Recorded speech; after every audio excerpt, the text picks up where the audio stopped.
साजल कवन पापा बेटा के बरत हो।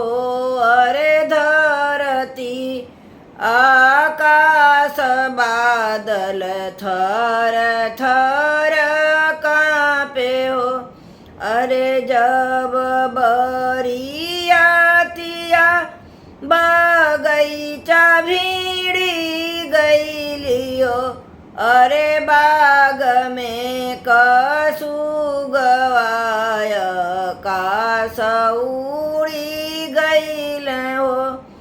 जब बरियातिया पोखरवा भीड़ी गईलियो। अरे पोखरा के पालल मछली पताले खिली गईलियो। जब बरियातिया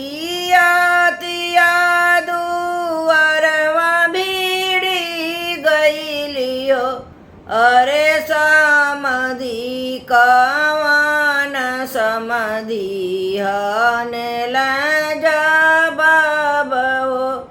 किया समधी लूटब रउरे गैया से बाछरुआ हो। अरे किया रउरे लूटब समधी घर से दुआर हो।